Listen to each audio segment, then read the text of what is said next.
ரொம்ப ரொம்ப சந்தோஷமா இருக்குது. இந்த கோவில பற்றி எனக்கு தெரிஞ்சு விஷயங்கள நான் சொல்லப் போகிறேன். இது என்ன கோவில் அப்படின்னா, ராமநாதபுரம் மாவட்டத்தில் அமைஞ்சிருக்கிற உத்திரகோச மங்கை அப்படிங்கிற புனித தலம் தான் இது.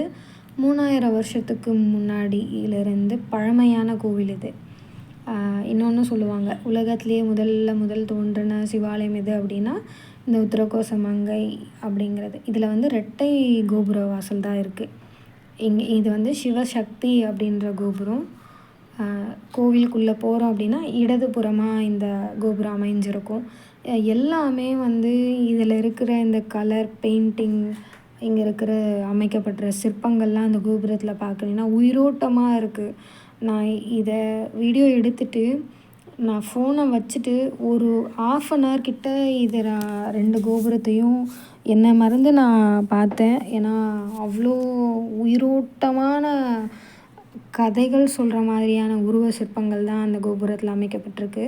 இதுதான் என்ட்ரன்ஸ். மங்களநாத சுவாமி திருக்கோவில், அதாவது உத்திரகோச மங்கை அப்படின்னு சொல்லிட்டு வழக்காறு சொல்லாக இருக்குது பாருங்கள். அதான் அது இடது பக்கமாக இருக்கிற ஆலமரத்து விநாயகர் இவர்.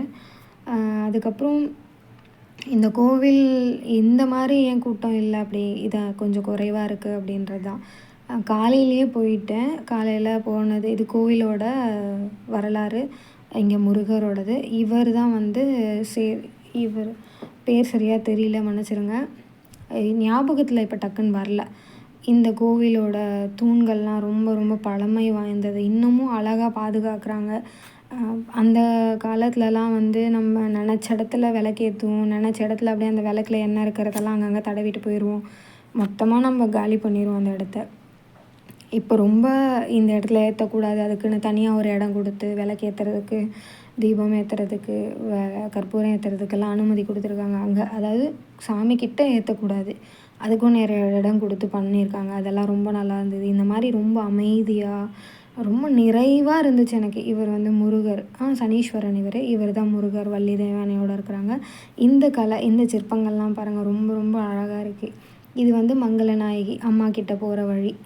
இந்த கோவில் இன்னொன்று என்ன அப்படின்னா, உத்திரகோச மங்கை அப்படிங்கிறது, உத்திரம் அப்படின்னா ரகசியம், அதாவது ரகசியம். உத்திரம் என்கிறது ரகசியம் அப்படிங்கிற பொருள். கோசம் அப்படின்னா சொல்லுதல் அப்படிங்கிறது பொருள். மங்கைனா பார்வதி. இதிலேருந்து என்னென்னா, சிவன் வந்து வேதங்களோட ரகசியத்தன்மைகளை பார்வதி தேவிக்கு சொன்ன இடம்தான் இந்த உத்திரகோச மங்கை அப்படிங்கிற ஒரு சிறப்பு.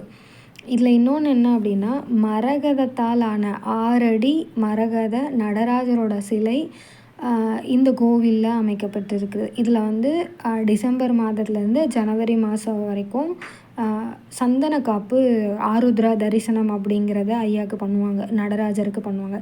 இந்த கட்டிடங்கள்லாம் இதெல்லாமே உயிரோட்டமாக இருக்குங்க. நிறைய பேர் போய் பார்த்துருப்பீங்க. இருந்தாலும் எனக்கு இன்னமும் அதை சொல்ல அவ்வளோ ஆசையாக சந்தோஷமாக இருக்குது. இது எல்லாமே இன்னமும் உயிரோட்டமாக இருக்குது. அங்கே எல்லாமே அழகாக இருக்குது. இது போல் கலர் பண்ணியிருக்கிறதெல்லாம் தான் வந்து இன்னும் அந்த அழகுக்கே அழகு சேர்த்த மாதிரி இருக்குதே தவிர, இது எல்லாமே பழமை வாய்ந்து இருக்கணுன்றதுக்காக எல்லாமே. இதெல்லாம் ஆருத்ரா தரிசனத்தில் பண்ணது தான். இங்கே வந்து உண்மையால் சோளத்தை வந்து தொங்க விட்டுருப்பாங்க பச்சையாக. இப்போ அது காஞ்சி போயிருக்கு. ஆருத்ரா தரிசனத்தப்போ இதெல்லாம் பண்ணியிருக்காங்க போல்.